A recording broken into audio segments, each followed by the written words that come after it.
Assalamualaikum Ibu. Waalaikumsalam warahmatullahi. Kabar baik Bu? Alhamdulillah baik. Sebelumnya perkenalkan, saya Adiba yang hubungi Ibu. Di sebelah saya Nashwa, di kiri saya Najwa, dan di sebelahnya Cindy. Najwa Cindy, oke. Iya. Kami mahasiswi Prodi Sastra Indonesia dari Unimed Bu. Tujuan kami menemui Ibu adalah untuk mewawancarai terkait karya Ibu yang menjadi arahan dari dosen pengampu kami sebagai tugas mini riset sekaligus hasil videonya adalah tugas proyek kami. Maka dari itu setelah kami membaca dan atas rekomendasi Bang Aldo juga, kami sudah membaca juga dari Ibu yang kalau tidak salah saya mendapat informasi pernah mendapat penghargaan ya Bu, anugerah di Hari Puisi Indonesia tahun 2021. Ya, betul sih. Nah itu juga yang menjadi alasan kami tertarik untuk memindahkan langsung puisi ini ke penulisnya Kak Ibu. Nah jadi dari yang kami baca, puisi-puisi Ibu isinya tentang kehidupan ya Bu, karena ada kalau dari saya pribadi baca ada puisi-puisi yang mengaruhkan rasa cinta kasih, kerinduan, dan juga yang tentang kehilangan, nuansa. Nah oleh karena itu karena berdasarkan ketentuan kami disuruh membincangkan dua puisi dari penulis. Nah kami memilih puisi Jarak sama yang judulnya Iya Kau Benar, Aku Ingin Pulang. Itu salah dua puisi yang menarik dari kami Bu. Di halaman Jarak, di halaman 19 Bu. Ya,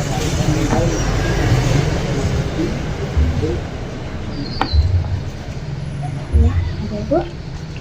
19 ya, oke. Terus apa yang dibicarakan? Jadi menurut kami di sana ini menggunakan topik tentang akhir dari kehidupan menurut dari pandangan perspektif kami. Karena kami ada menggarisbawahi kata maut di sana. Di puisi ya? Jarak. Cara. Adalah maut yang menyelinap dalam tiap pelukan. Terus?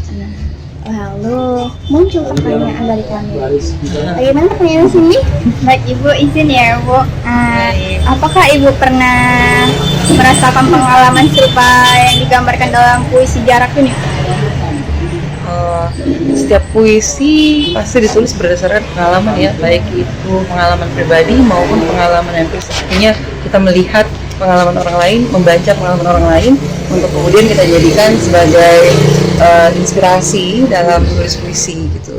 Kemudian kita kembangkan dengan imajinasi dan mungkin ditambahkan dengan metafora semacam itu. Nah, apakah yang menjadi simbol jarak dalam puisi ini? Yang menjadi simbol jarak, maksudnya gimana? Yang menjadi simbol dalam puisi Jarak ini. Menurut kalian tadi apa? Setelah pembacaan kalian? Simbolnya itu kayak rasa kehilangan jarak antara jarak seseorang. Pergian ya. Iya, kepergian ibu gitu. Pergian seseorang barangkali gitu, ya kan? Jadi buat saya ketika saya menulis puisi, makna sebenar dari puisi tetap milik saya, tapi ketika ini sudah dipublish maknanya jadi milik setiap pribadi, pembaca. Iya. Banyak ya Bu, beragam. Bisa tergantung pengalaman pembaca masing-masing.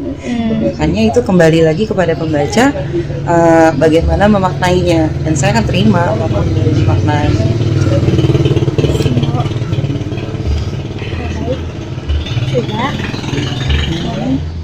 langsung kita kembali beralih ke puisi yang kedua nih. Ya kak, benar, aku ingin pulang di halaman 25. Ya.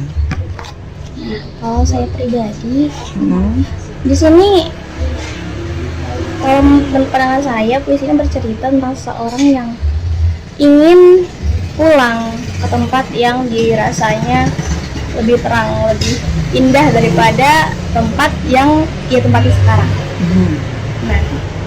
Nah, mungkin kalau dari Najwa, bagaimana? Atau ada pertanyaan lain tentang ini?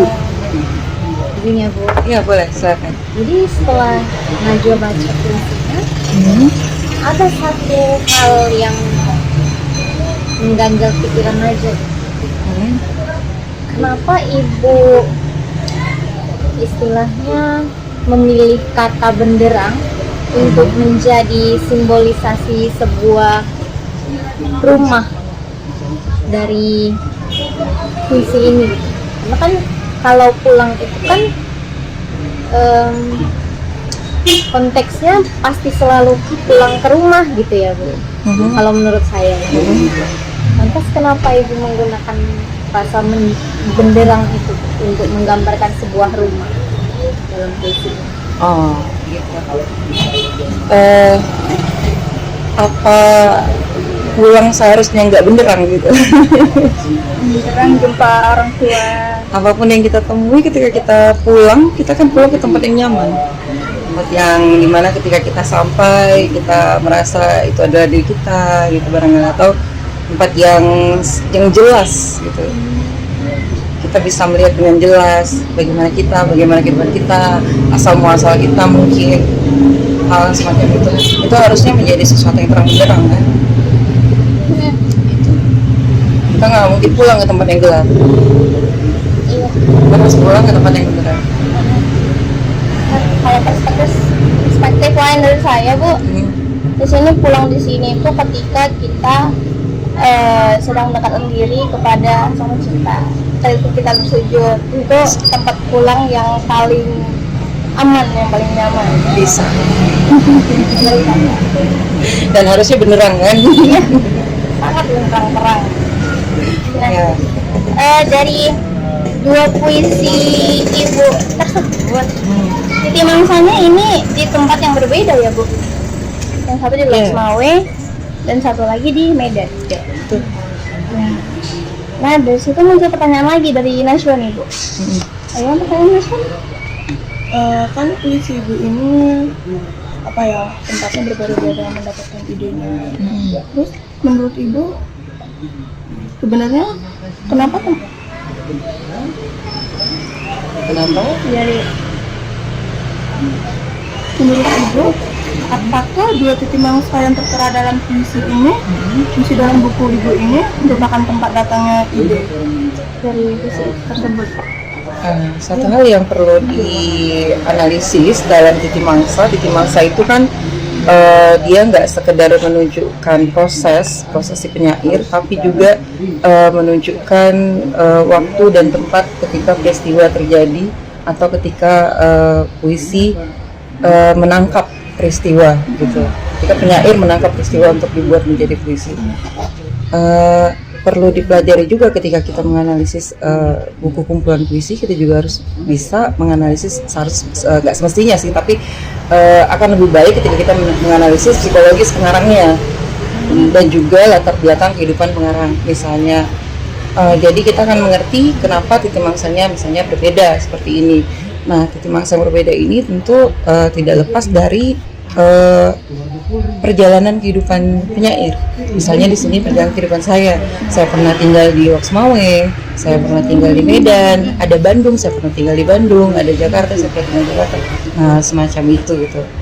Itu yang perlu dipelajari sebenarnya ketika kita menganalisis sebuah kumpulan puisi. Tidak tahu juga ya. Ya. Terakhir nih,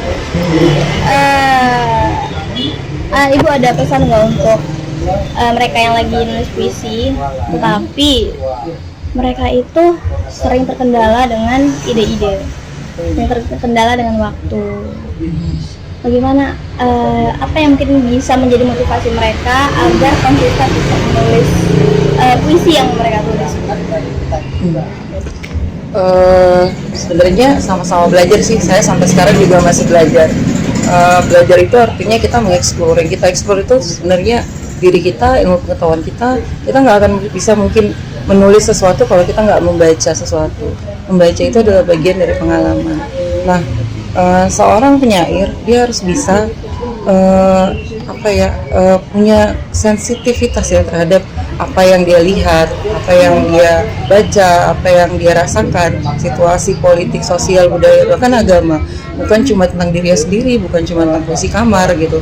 Barangkali puisi-puisi tentang diri sendiri lebih ke kontemplasi yang kemudian juga akan nantinya dirasakan oleh banyak orang lain, dan itu menjadi manfaat. Karena kan secara teori puisi bagian dari sastra ini memiliki menurut Warren Wollek itu memiliki dua fungsi peran penting. Satu itu fungsi kebermanfaatan dan fungsi keindahan. Nah, kalau di Budi Dharma itu ada fungsi ekspresif, dan itu juga ada fungsi kebermanfaatan juga. Jadi bagaimana kita menulis itu nggak cuma sekedar hal yang kemudian kembali pada diri kita sendiri, cuma empati-empati yang muncul dari diri sendiri tapi tidak bisa mengajak orang lain untuk ikut berempati. Nah, sebuah karya sastra itu seharusnya menurut saya harus bisa menularkan rasa empati dan membuat orang lain tergerak untuk melakukan kebaikan terhadap sesama, terhadap lingkungan, terhadap masyarakat gitu. Nah, jadi kalau adik-adik yang ingin menulis puisi, saya di masa-masa produktif misalnya, ketika saya bilang saya nggak punya waktu, ketika saya bilang saya mandek, tidak punya ide gitu, saya akan terus menjajal diri saya.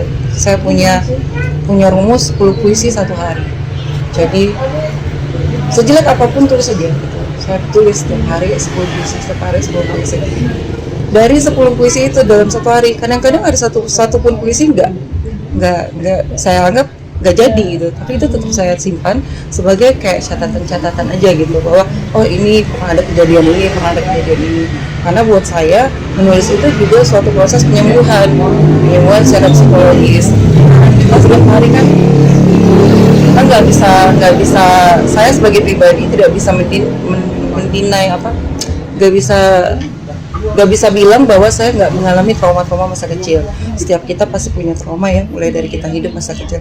Nah, menulis itu adalah proses penyembuhan saya dari trauma-trauma itu gitu. Dan juga ketika kita besar juga, ketika kita dewasa, dalam setiap perjalanan hidup kita pasti mengalami banyak trauma. Nah, trauma itu menulis adalah cara paling baik untuk menyembuhkan. Bisa dikatakan healingnya, Bu. Ya, gitu. Buat saya itu. Makasih ya, Bu. Kami dapat pelajaran baru juga nih, Bu. Kalau menulis itu bisa menjadi proses healing, penyembuhan. Betul. Baik, Bu. Sekian dari kami. Terima kasih. Terima kasih sudah bersedia narasumber kami. Ya, terima kasih Diba dan kawan-kawan. Terima kasih, Bu. Ya. Baik. Singkat ya, udah selesai ya.